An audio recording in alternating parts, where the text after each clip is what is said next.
Well, Bob, you're wearing pink tonight because That's right. you had the kickoff for the Making Strides Against Breast Cancer Walk coming up October 28th. That's right, and it looks like things are looking pretty good right now. They got a lot of teams together. There was a Great good to turnout hear. tonight at the Ritz, and Very fancy. it was very nice. And my wife, one of the speakers, Always just does a going great through job. there. Yeah, she did a great job there, and hopefully raise a lot of money. I was, actually recruited to be Real Men Wear Pink again this year too. So you'll be seeing that on my Facebook post. Well, I wish you could see Bob's socks. Yeah, What maybe I'll he show do- them. Yeah, you show I do have a him- picture you of have to them. show I him got a later, picture of them, or yeah. just lift your foot.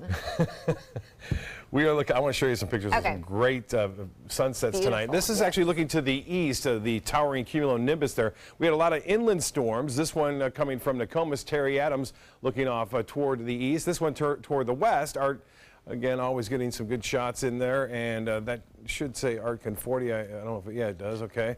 And then this is another one. Fred Seeger, always looking sharp on this one. Appreciate those shots from Casey Key. Spectacular sunset right there. Van Wezel webcam.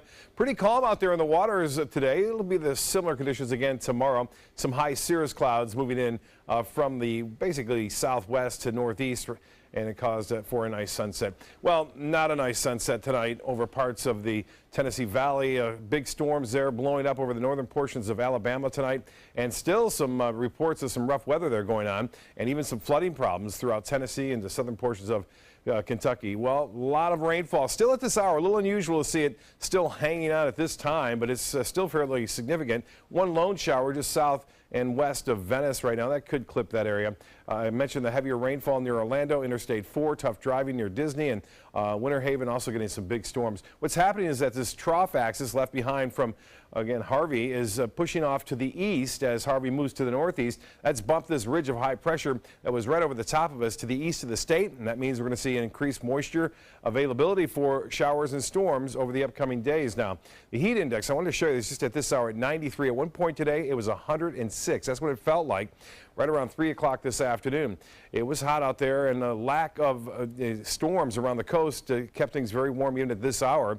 And the dew point temperature is extremely high at 80 degrees. 90 was the high right at the average, 78 the low this morning, a few degrees above it, and 20.97 inches of rainfall. That's where we'll end the month.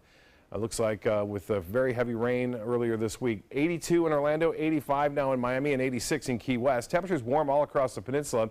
Although Arcadia had some rain nearby at 78 there. Northport, you're at 81. Venice, 86 at this hour. And the Gulf water temperature now at 88 degrees. The forecast for Friday, still calling for highs into the upper 80s to low 90s. Now, there will be some scattered showers and storms a little closer to the coast tomorrow. So keep that in mind. A better chance of rain comes on Saturday as we see more of a convergence set up. But we'll see scattered storms throughout the afternoon and evening tomorrow, and then a little bit more activity on Saturday. Well, this is still a major hurricane as of 11 o'clock. The advisory just came out from the National Hurricane Center. It's moving to the west-northwest at 12. And some things have changed a little bit in the forecast thinking as far as that goes. It's going to continue on this west-northwesterly course, take a little bit of a dip to the southwest. And then at the end of it, you can see this is the Leeward Islands here. It starts to bend a little bit more to the northwest. Now, that's a good sign. There's still a lot that can happen over the upcoming week, next week. But if we see more of a turn to the northwest, it'll be much better for the United States. If it follows along on the, again, the European forecast model, then it's not as good, but we'll have to wait and see. There's no real threat to the United States at this point, and there may not ever be. We just have to watch and wait when the system moves on. You can see all the forecast models are starting to shift more to the northwest there at the end, at least the GFS, which is the United States model. For boaters, looks like this tomorrow. Winds will be out of the southeast, turning to the west.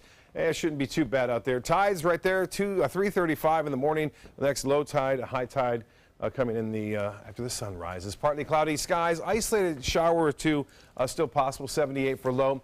Tomorrow, partly cloudy. The rain chance increasing somewhat, 40%, and then the extended forecast, better chances for showers and storms on Saturday, drops back to 40% on Monday, and Tuesday back to 50%. Well, didn't get a chance to go fishing because of Harvey and all the stuff that was going on, but Lewis did earlier this week. Lewis Hagney, 19-inch flounder. Nice hat, Lewis, and nice flounder as well. Point of Rocks doing some spear fishing there, and Brett Whalen from Walt's Fish Mark catching some nice pompano. I'm sure it's on their menu with Diana Page, or Lady Di as they call her, and Beach Fishing Adventures.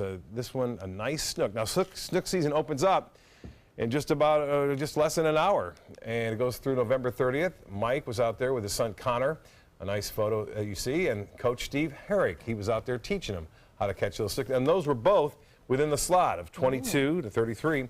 And again, that was a very nice catch. You can't keep them right now, though. We have a big thing coming up, the William Mote Memorial Teach a Kid Fishing and Ecology Clinic. That'll be Saturday, September 23rd. You need to go to their website to sign up. And the ages for this are 5 through 16. $10 admission includes lunch, and you get a rod and reel and some great advice from some of the captains that'll be there, as well as folks from Mote Marine to teach the kids how to be good stewards of the waterways and fishing. So that's always a good clinic. And then that's all part of the Snook Shindig that takes place in October. So lots going on as we head into October. Yeah, and tomorrow, if they would have caught those snook tomorrow, they could have kept them. That's right. All right, but that's a great deal on that fishing clinic. Sure $10, is. lunch, and your rod And a rod and reel, yeah. Great deal. All right, thank you, Bob.